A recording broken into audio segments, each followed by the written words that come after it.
Assalamualaikum warahmatullahi wabarakatuh. Alhamdulillah, wassalatu wassalamu ala rasulillah Sayyidina Muhammad ibn Abdillah wa ala alihi wa sahbihi wa man wala wa la hawla wa la quwwata illa billah, amma ba'd. Hadratul Mukarramin, ma'asyiral ulama al-fudhala, ma'asyiral muslimin wal muslimat rahimakumullah. Yang kita muliakan, pengurusi Surau Al-Falah Pulau Sebang, Malaysia. Ini Malaysia ya? Malaka. Malaka masih Malaysia ya? Alhamdulillah ya. Bukan Indonesia ya.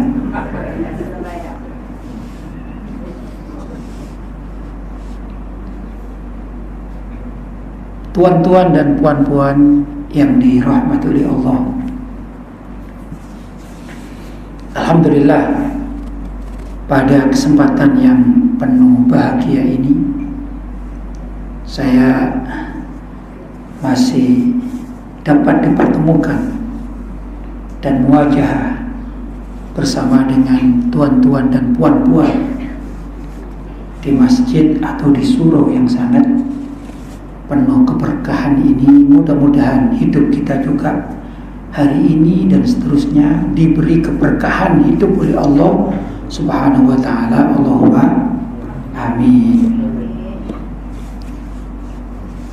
Surau Al-Falah dalam pandangan saya adalah surau yang sangat luar biasa. Di pagi duha, semacam waktu ini atau masa ini masih banyak bapak-bapak atau tuan-tuan dan ibu-ibu, puan-puan yang menyempatkan waktu untuk ikut hadir dalam majelis taklim kuliah duha. Ini luar biasa ya. Karena agak sulit dan juga agak sedikit repot ya, kalau akan mengundang atau menjemput masyarakat di waktu mereka bekerja. Ini yang di hadapan saya ada puan-puan ini. Ini kalau tidak hari ini mungkin waktunya masak ya. Betul? Betul? Padahal waktunya masak, tapi masih bisa menyempatkan waktu ikut hadir di tempat ini. Ini luar biasa. Namanya perjuangan dan pengorbanan. Perjuangan dan pengorbanan. Bapak-bapak atau tuan-tuan juga yang hadir ini, tentu semestinya masa sekarang ini atau waktu sekarang ini adalah sibuk dengan pekerjaannya. Tapi ya, saya tengok ini lebih banyak yang tua ya. Biasanya kalau jam sekian lebih banyak menimang cucu ya, kalau di rumah menjaga cucu ya. Itu juga pekerjaan. Mungkin sekarang tak tahu cucu-cucu bapak-bapak yang tua-tua ini mungkin sedang menangis. Tak tahu ya, itu yang sedang menangis. Mungkin adik sedang bermain, tapi adik juga sedang ke sekolah. Sedangkan bapak-bapak masih sudi untuk singgah atau untuk iktikaf atau untuk hadir dalam majelis yang penuh berkah ini. Mudah-mudahan dengan pengorbanan dan perjuangan kita, maka amalan kita hari ini dicatat oleh Allah SWT sebagai ibadah yang pahalanya berlipat-lipat ganda. Allahumma amin. Nabi Muhammad SAW juga berusaha untuk selalu berjuang ini. Nah, perjuangan beliau, ya kalau orang cakap perjuangan itu biasanya yang tergambar adalah perjuangan dalam peperangan gitu ya. Perjuangan itu selalu identik atau digambarkan seperti orang mengangkat tombak gitu ya. Kalau zaman Nabi mengangkat tombak, mengangkat atau memegang busur panah ya, dan lain sebagainya. Itu memang perjuangan. Itu perjuangan.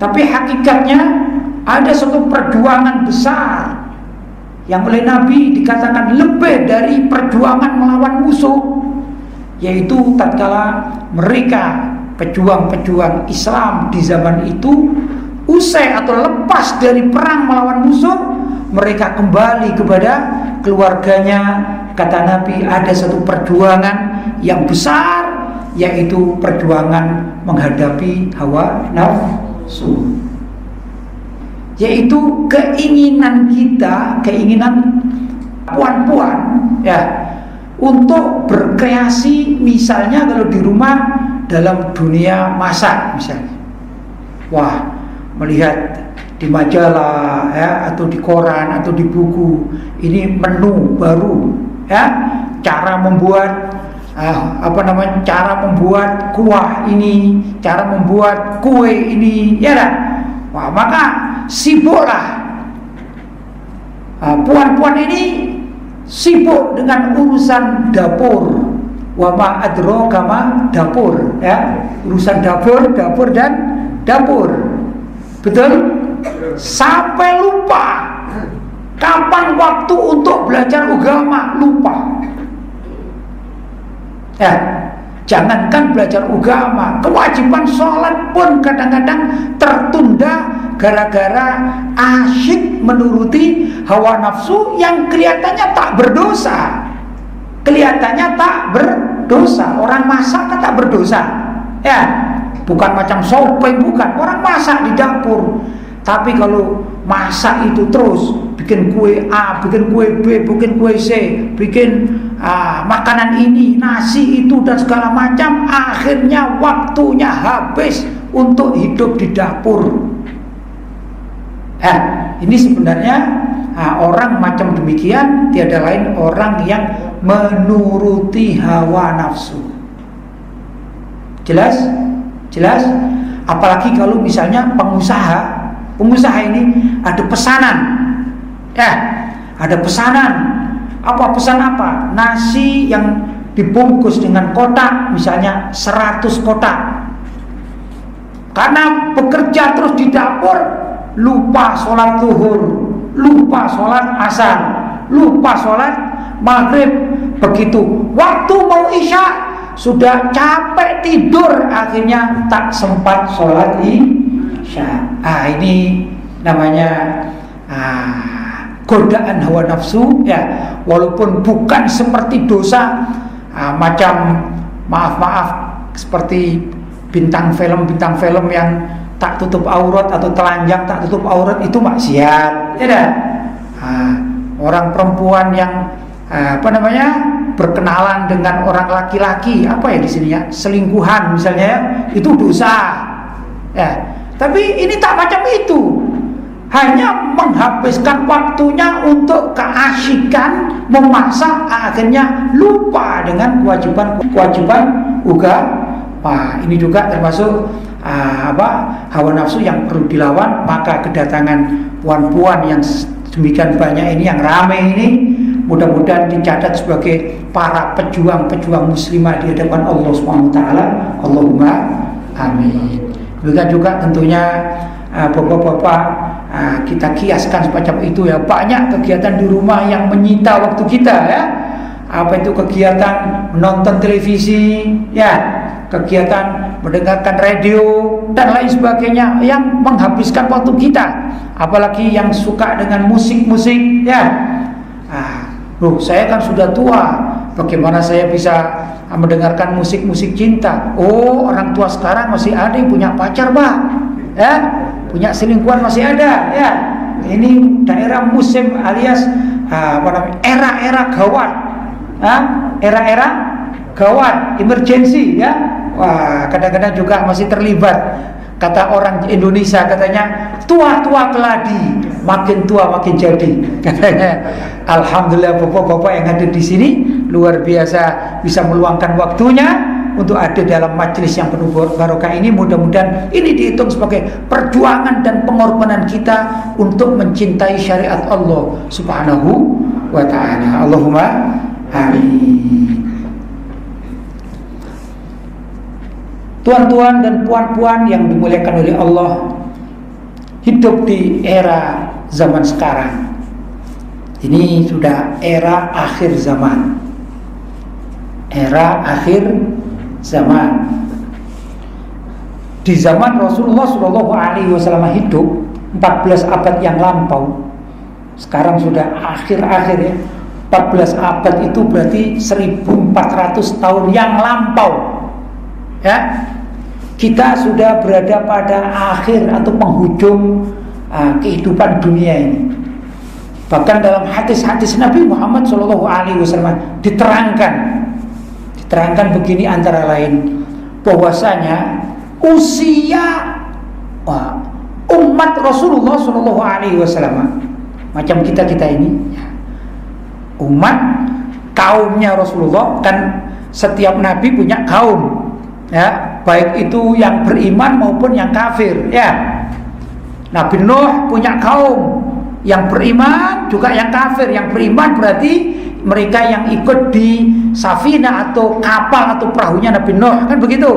Adapun yang kafir mereka yang tenggelam ya.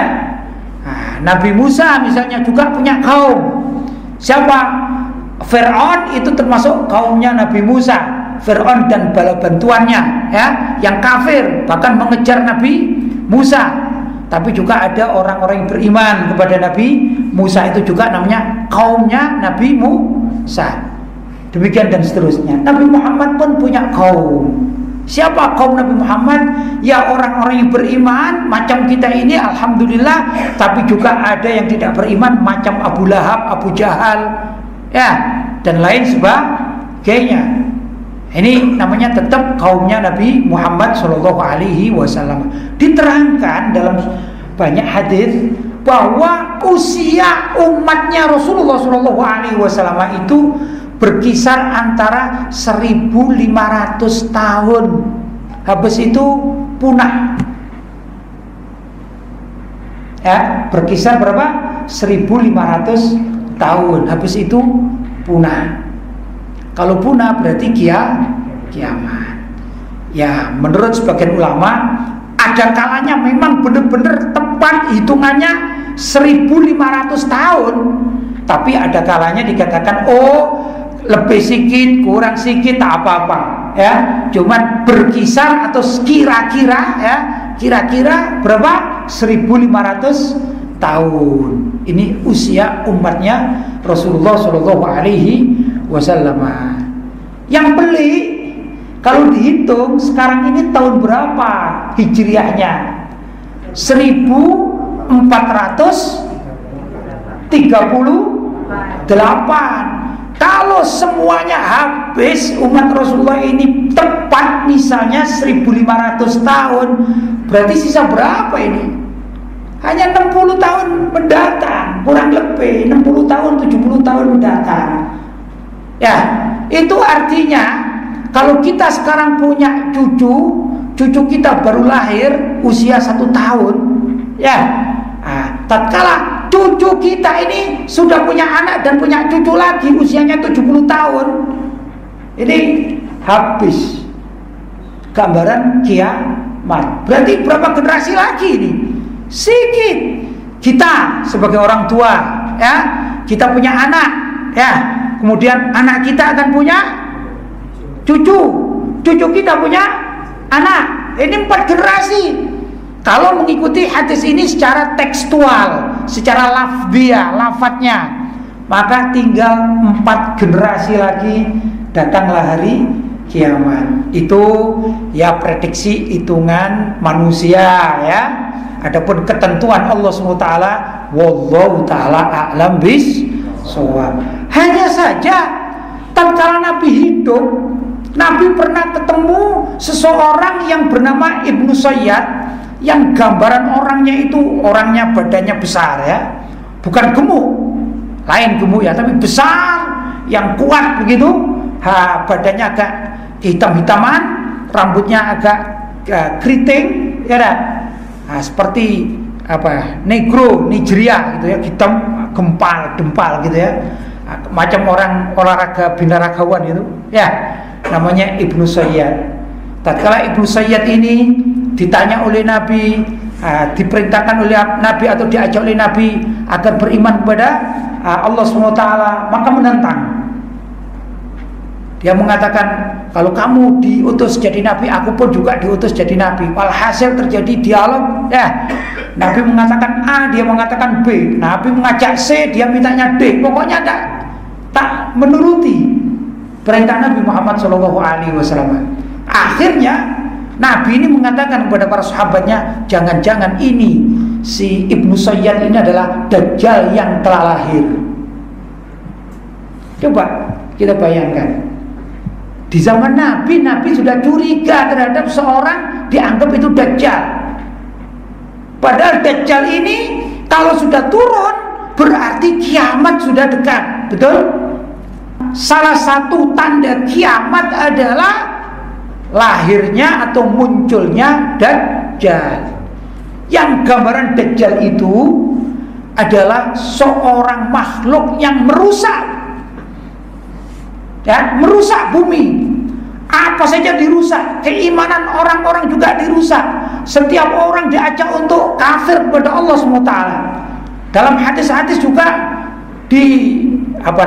bagian depannya ini, pertama matanya ini satu. Ada yang mengatakan matanya satu, ya memang matanya cuma satu. Tapi ada yang mengatakan, oh bukan matanya satu itu berarti tidak punya dua, tapi yang satu bisa melihat, yang satu tak bisa melihat, buta sebelah. Ada yang mengatakan demikian. Ya, namanya juga takwilan, tafsiran dari para ulama ya, macam-macam. Tapi yang jelas matanya yang bekerja cuma satu. Ya, itu gambaran Dajjal. Dia ini kalau jalan di muka bumi ini semua bergetar. Ya, bergetar dan terjadi kerusakan di sana sini kalau dia hadir di tempat muka bumi. Misalnya datang di mana ini, di Melaka misalnya, maka Melaka itu pun akan bergoncang ya. Dajjal ini juga bisa terbang dalam riwayat ya, bisa terbang. Dan Dajjal ini bisa menghasilkan dalam tangannya ini kesaktian ya, kehebatan, sehingga dia bisa mengeluarkan tepung, semacam tepung, dan tepung ini banyak bisa menggunung, membukit. Masih banyak riwayat tentang Dajjal yang sangat menakutkan itu ya. Dia bawa alat-alat ya, mungkin kalau saya gambarkan gergaji barangkali, pisau, pedang ya. Maka dia mengajak orang-orang itu harus ikut pada dirinya. Katanya dia ini punya surga dan dia ini punya neraka.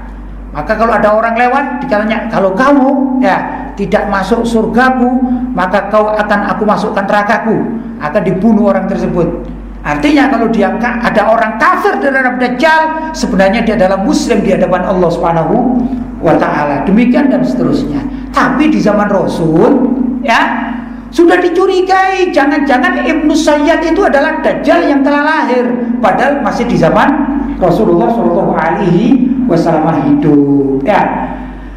Walaupun pada akhirnya diriwayatkan bahwasanya Ibnu Sayyad pada akhir masanya dia masuk Islam, artinya bukan Dajjal. Tapi Nabi pun sudah khawatir di zaman itu sudah dekat dengan hari kiamat, apalagi di zaman sekarang. Jelas ya, apalagi di zaman sekarang. Sudah siapkah kita kalau esok misalnya Allah menggoncangkan muka bumi ini sehingga menjadi kiamat? Sudah siapkah kita? Ini permasalahan ya. Nah, bapak-bapak dan ibu-ibu yang dirahmati Allah, persiapan kita antara lain apa? Persiapan kita tiada lain adalah menjaga akidah.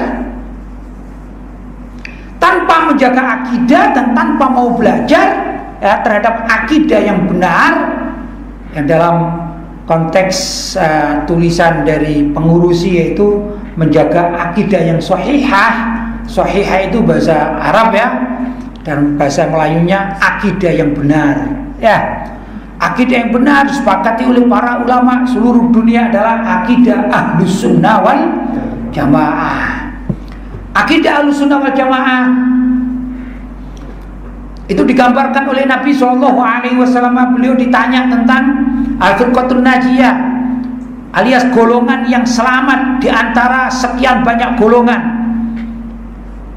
Beliau mengatakan, ma ana alaihi wa ashabi, golongan yang aku hidup bersama mereka dengan para sahabatku, yaitu golongan yang mengacu di dalam kehidupannya kepada ajaran Rasulullah Shallallahu Alaihi Wasallam dan para sahabatnya.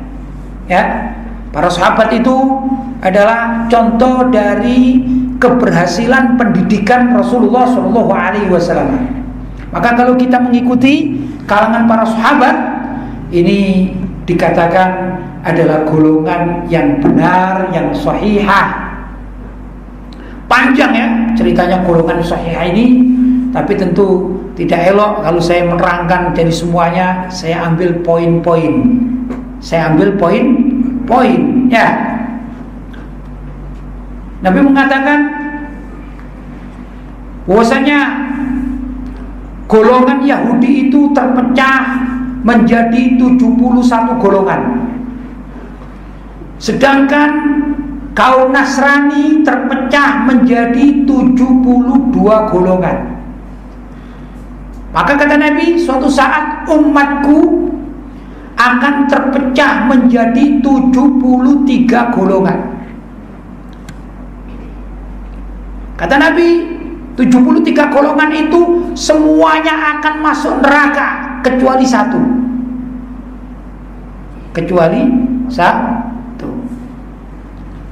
Maka Nabi ditanya, apa yang satu yang selamat itu?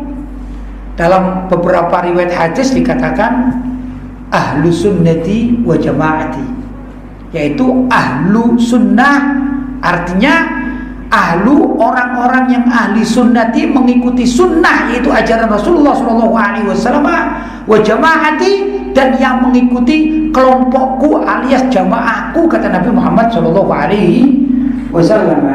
Ya, banyak hadis. Ada riwayat lain mengatakan al-firqatun najiyah, yaitu golongan yang selamat. Nah, digambarkan jadi di antara hadis-hadis rangkaian golongan itu adalah Nabi mengatakan ma ana alaihi wa ashabi, yaitu golongan yang mengikuti ajaranku dan mengikuti ajaran para sahabatku. Ini yang disepakati oleh para ulama, itulah gambaran Ahlus Sunnah wal Jamaah. Ya. Maka bapak-bapak dan ibu-ibu yang dirahmati oleh Allah, tatkala Nabi masih hidup, beliau mengajarkan Al-Quran, ya, mengajarkan Al-Quran pada para sahabatnya. Di samping mengajarkan Al-Quran, beliau menerangkan banyak hal tentang isinya Al-Quran dengan cara menerangkan lewat ucapan atau sabda-sabda beliau yang terkenal dengan sebutan hadis. Jadi banyak kali hadis itu menerangkan isi Al-Quran, menerangkan isi Al-Quran. Kenapa? Karena di dalam Al-Quran ini banyak lafaz-lafaz yang disebutkan secara umum. Namanya saja dustur alias undang-undang. Al-Quran itu undang-undang, ya. Macam begini misalnya, ya. Ini apa ini? Oh, ada tulisan misalnya macam dilarang merokok, ya. Misalnya, ini kan surau, ada tulisan dilarang merokok. Sudah? Itu bahasa atau pembahasan Al-Quran, ya. Jadi apa namanya? Dustur atau undang-undang. Tentu ada orang bertanya, dilarang merokok itu di pengimaman, ya dah? Atau juga untuk makmumnya yang duduk ini, atau bagaimana? Maka perlu diterangkan. Dalam hadis misalnya menerangkan, misalnya, oh maksudnya dilarang merokok di samping di pengimaman, juga tempat makmum, bahkan di toilet atau tandas pun dilarang merokok. Jelas? Ini isi dari hadis Nabi Muhammad SAW. Ya, isi dari hadis Nabi Muhammad SAW menerangkan apa dalamnya, maknanya Al-Quran lebih luas. Ya, jelas? Baik. Tapi pun demikian, sudah ada Al-Quran maupun hadis. Jelas ya?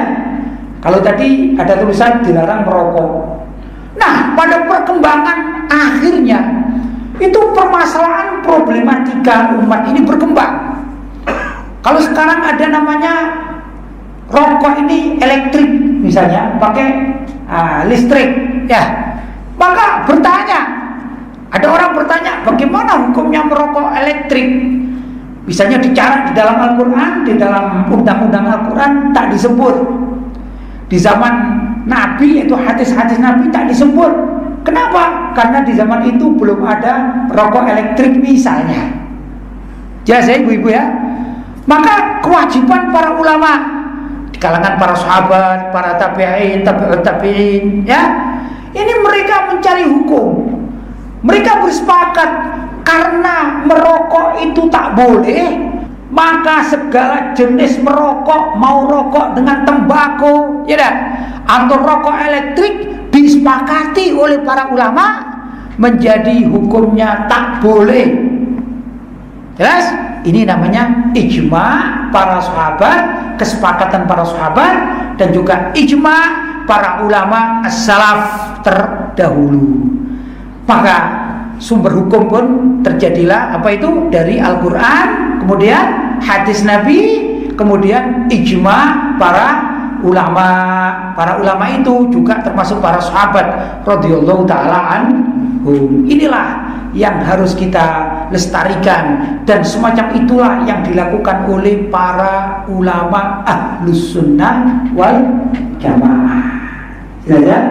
Nah, ini ahlus sunnah wal jamaah dikatakan ma'ana alaihi wa ashabi, dan juga dengan ijma'ul ulama, ijma'nya kesepakatan para ulama. Pada akhir perjalanan umat Islam, ya, kaidah-kaidah demikian ini semakin lama ada di golongan-golongan yang meninggalkannya. Siapa golongan-golongan itu? Yaitu golongan-golongan yang tidak ikut ahlus sunnah wal jamaah. Kalau zaman sekarang ada namanya golongan Syiah, ya, golongan Syiah. Apa itu golongan Syiah? Golongan Syiah yaitu golongan yang hanya mengakui fatwa-fatwa dari Sayyidina Ali bin Abi Thalib dan putranya yaitu Sayyidina Husain, juga Sayyidina Hasan, ya, serta keturunan-keturunannya saja, tidak mau terhadap para sahabat radhiyallahu taala anhum. Jadi tidak cocok dengan sabda Nabi, ma'ana alaihi wa ashabi. Padahal di kalangan para sahabat itu ada, keluarga Nabi ada, ya, tapi orang-orang Syiah hanya mau datangnya dari siapa? Keluarga Nabi saja, sehingga ajaran Islam yang banyak itu ditinggalkan. Ini jelas sesat dan tidak dibenarkan di dalam Islam. Nah, kalau kita mengkaji tentang ajaran Syiah pada akhirnya perkembangan zaman sekarang itu semakin macam-macam. Di antara mereka sampai-sampai menuhankan Sayyidina Ali, ya, menuhankan Sayyidina Ali, namanya al-ghulu, bersangat-sangat untuk mengagungkan Sayyidina Ali sampai mengatakan Sayyidina Ali itu adalah Tuhan. Seperti orang Nasrani mengatakan Yesus adalah Tuhan, maka orang Syiah pun mengatakan Ali adalah Tuhan. Saya punya kitab, ya, kitab karangan orang Syiah yang judulnya Kecuali Ali. Kecuali Ali itu diambil dari bahasa Arab illa Ali. Ini sebenarnya mereka merubah atau menggubah Al-Quran, ayat Al-Quran. Di sana ada firman Allah SWT, kullu syai'in halikun illa wajha, yang artinya menurut Ahlussunnah wal Jamaah dikatakan segala sesuatu ini semuanya akan rusak kecuali zat Allah. Kullu syai'in halikun illa wajha, kecuali zat Allah. Kalimat illa wajha, jelas ya?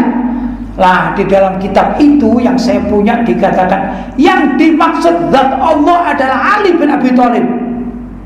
Karena itu bukunya diberi nama Illa Ali, kecuali Ali. Jadi kalau diterjemahkan di dalam Al-Quran tadi seakan-akan orang Syiah itu mengatakan kullu syai'in halikun illa Ali, segala sesuatu ini pasti akan rusak kecuali Ali bin Abi Thalib. Artinya Tuhannya itu Ali bin Abi Thalib. Sayyidina Ali tidak bersalah. Sayyidina Ali adalah orang yang sangat terhormat, sama dengan Nabi Isa alaihissalam. Nabi Isa adalah seorang nabi yang sangat terhormat. Hanya saja kesalahan pengikut atau penganut Nasrani, yaitu menuhankan Nabi Isa alaihissalam. Kan begitu ya. Walaupun pada akhirnya Nabi Isa diangkat oleh Allah SWT kemana? Ke langit. Maka Allah SWT menjadikan ada orang yang menyerupai wajah Nabi Isa. Kemudian ini yang ditangkap oleh orang-orang Yahudi di zaman itu, Bani Israel, yang pengikut Nasrani di zaman itu, ya, yang pada akhirnya disaliblah orang ini karena wajahnya menyerupai siapa? Nabi Isa. Jadi yang disalib itu bukanlah Nabi Isa. Yang disalib itu dikatakan ini Yesus yang kita sembah, ini adalah anak Tuhan. Hakikatnya dia bukan Nabi Isa, karena Nabi Isa tidak meninggal dunia, tapi Nabi Isa ini diangkat masih hidup oleh Allah SWT. Jelas ya? Nah, jadi ada kesamaan antara orang-orang Syiah dengan orang-orang Nasrani. Jelas ya? Nah, ini justru aliran sesat. Sekarang orang Syiah ini banyak. Di mana? Antara lain di Iran.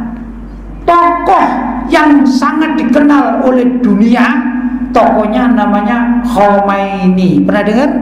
Nah, Khomeini adalah tokoh Iran, ya, tokoh Syiah. Ya, nah Syiahnya Khomeini inilah yang juga sekarang sengaja disebarkan di beberapa tempat, termasuk juga di wilayah Nusantara.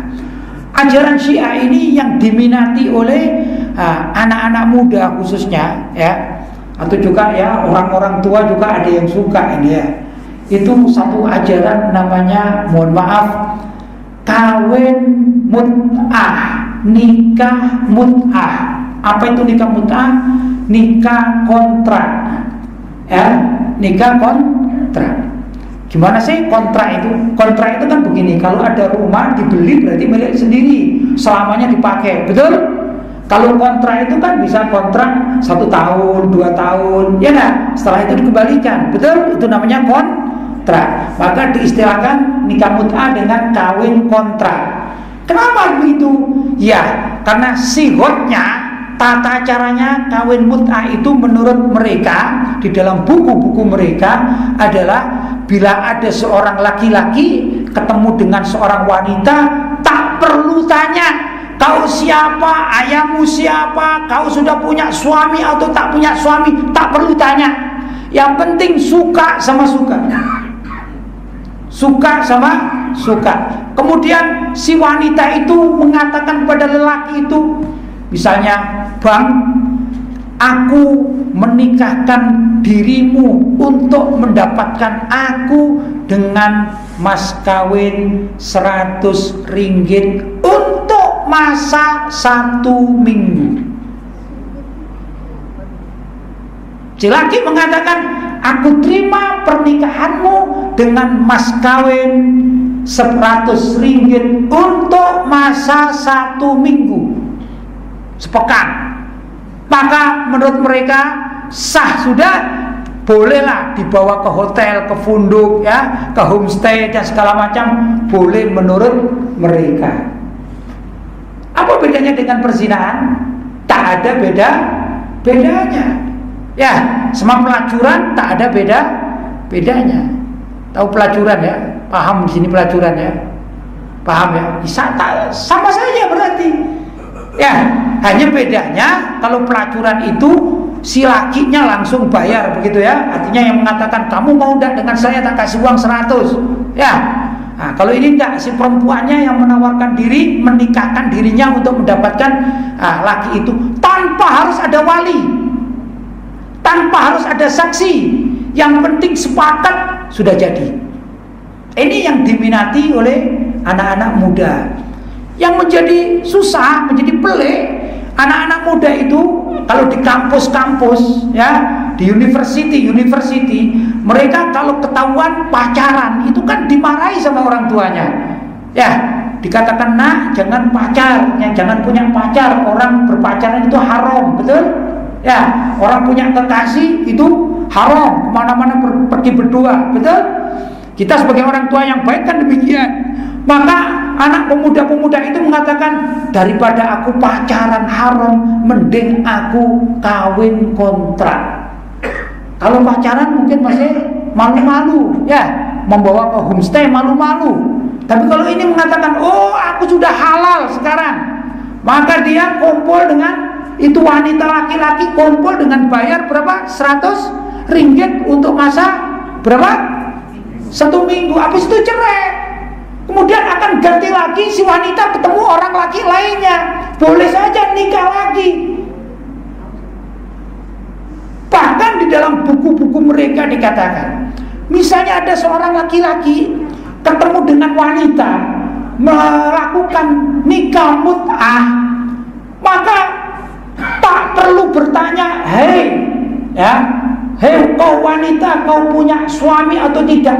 Itu tidak wajib tanya. Kalaupun punya suami, itu tetap sah melakukan nikah mut'ah. Rusak jadi nikah mut'ah dengan istrinya orang, ya, nikah mut'ah dengan istrinya orang lain itu sah menurut ajaran Syiahnya Khomeini. Na'udzubillahi min dzalik. Ini sudah sangat rusak ya. Nah, kita zaman sekarang aliran-aliran itu sudah masuk di wilayah Nusantara, di Indonesia ada, di Malaysia ada ya, dan lain sebagainya. Ini yang perlu kita waspadai. Jelas ya? Baik. Ada lagi aliran-aliran yang datangnya dari barat, dari Eropa, dari Amerika, Eropa dan yang sejenisnya, yaitu aliran yang mengadopsi pemikiran orientalis. Apa itu orientalis? Orientalis adalah orang barat yang belajar Islam tapi bukan untuk diamalkan, hanya sekedar untuk dipelajari, diketahui. Bahkan kalau ada sesuatu yang tidak cocok menurut mereka, maka akan dikupas dan dikatakan, oh ini adalah salah, macam begini. Kalau kita umat Islam ya mengatakan bahwasanya para nabi terdahulu ini diberi keistimewaan. Nabi Sulaiman alaihissalam itu mempunyai istri sampai 900. Nabi Sulaiman ya, dan beberapa nabi juga demikian, ada yang 100, 200. Ya itulah kehidupan para nabi ya terdahulu.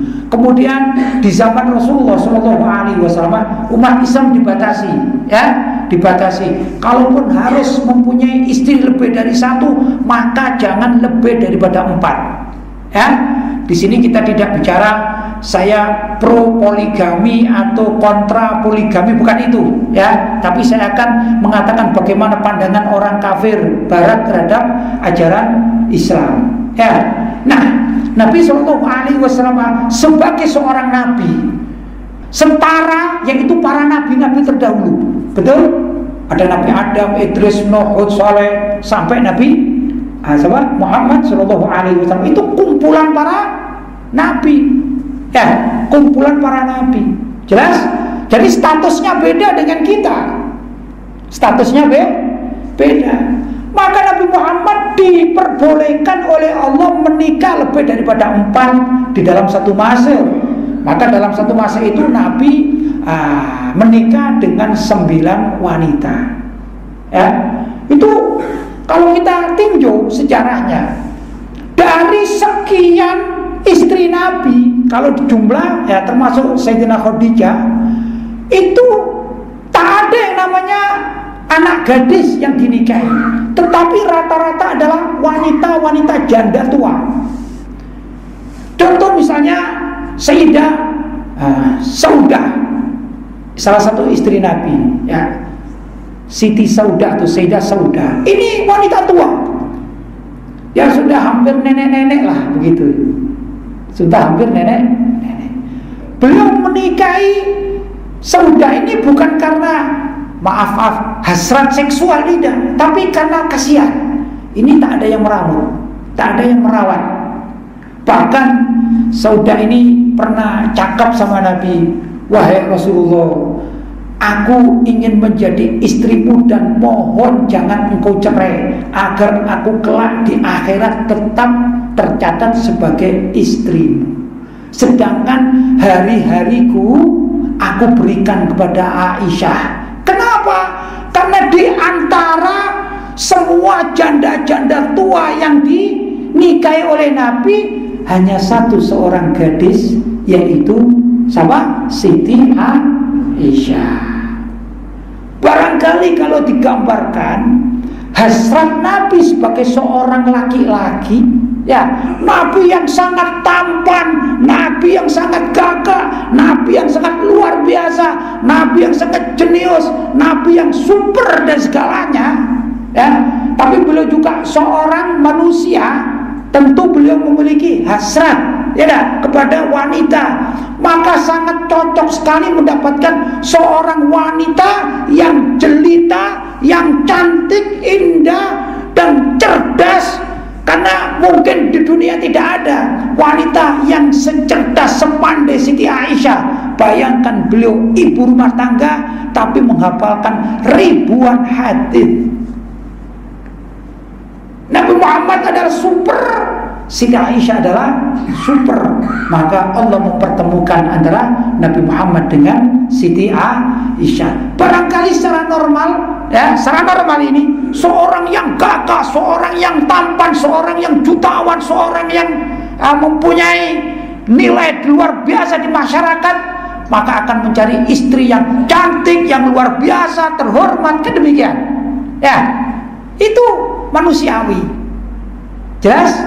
Tapi Rasulullah tidak hanya milih Siti Aisyah, walaupun Siti Aisyah itu adalah istri pilihan, tapi beliau menikahi wanita-wanita janda-janda tua-tua guna untuk apa? Ditolong kehidupannya. Jelas? Tapi jumlah 9 ini tidak dipahami macam kita oleh orang-orang barat, oleh orang-orang orientalis.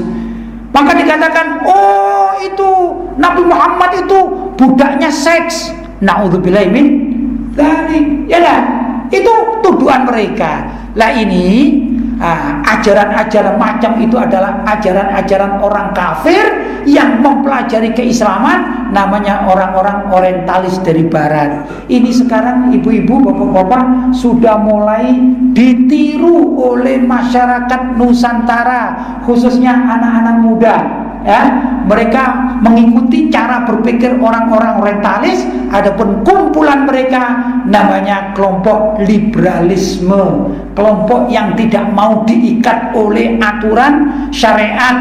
Ya, mereka ingin bebas berpikir, bebas bercakap, bebas bertindak. Ini sebenarnya adalah ajaran dari kaum orientalis. Sekarang diperbarui menjadi orang-orang liberalis, juga orang-orang sekularisme. Apa sekularisme itu? Sekularisme adalah suatu ajaran, ya, yang memisahkan antara kehidupan agama dengan kehidupan bermasyarakat. Jadi menurut mereka bermasyarakat tak perlu dengan agama. Mau jualan saja, tak perlu ngurusi halal haram. Menurut mereka, ya. Kalau kita kan tidak, kita meyakini bahwasanya orang berjualan jangan ada campuran riba, jangan ada penipuan, jangan jualan barang-barang yang najis, kan begitu, ya. Kalau mereka tidak, oh bebas-bebas saja, mau jualan apa saja boleh. Tak ada itu urusan agama di dalam jual beli, begitu mereka. Ini namanya orang-orang sekuler, ya. Termasuk juga urusan kemasyarakatan. Di toko-toko, bahkan juga di pemerintahan, mereka tak mau, ya, tak mau mengurusi pemerintahan, kalau ada urusan agama tak mau. Ya, negara-negara agama-agama itu di Indonesia marak sekali. Di Indonesia marak sekali demikian. Ya. Nah, ini adalah ajaran apa? Sekularisme maksudnya diambil dari pemikiran-pemikiran orang orientalis. Kemudian ada lagi kelompok yang sama, yaitu pluralisme. Kelompok pluralisme. Pluralisme itu mencampur adukkan ajaran agama-agama, misalnya agama Buddha dicampur dengan agama Hindu, dicampur dengan agama Sikh, dicampur dengan agama Islam, dicampur dengan agama Yahudi, dicampur dengan agama Nasrani, begitu dan seterusnya. Ya, ini satu aliran yang saya tak tahu kalau di Malaysia ya. Kalau di Indonesia kemarin terjadi. Jadi macam begini ini, mereka mengadakan pengajian, ya, kumpulan majelis taklim, tapi isinya yang pojok sana pendeta keras, pendeta Nasrani, yang pojok sana tokoh-tokoh Buddha, pojok sana tokoh-tokoh Hindu, sini tokoh-tokoh Islam dan lain sebagainya. Ya, mereka berdoa bersama-sama, tapi tak menyebut nama Allah, menyebutkan nama Tuhan. Wahai Tuhan, ampuni kami, wahai Tuhan, selamatkan kami. Padahal Tuhannya masing-masing ini. Ya, Tuhannya umat Islam, Allah Subhanahu wa ta'ala. Betul? Tuhannya orang Buddha siapa? Siddhartha Gautama, barangkali begitu ya. Tuhannya orang Hindu, Wisnu misalnya. Tuhannya orang dan lain sebagainya. Nah, ini kan berarti apa? Tuhannya dicampur jadi satu. Ini tiada lain adalah orang-orang yang dimurkai oleh Allah Subhanahu wa ta'ala. Ya, kenapa? Karena dikatakan di dalam Al-Quran, Innaddina indallahil Islam. Sesungguhnya satu-satunya agama yang benar di sisi Allah adalah agama Islam. Maka kalau orang tidak ikut Islam, itu tidak benar menurut Allah Subhanahu wa ta'ala.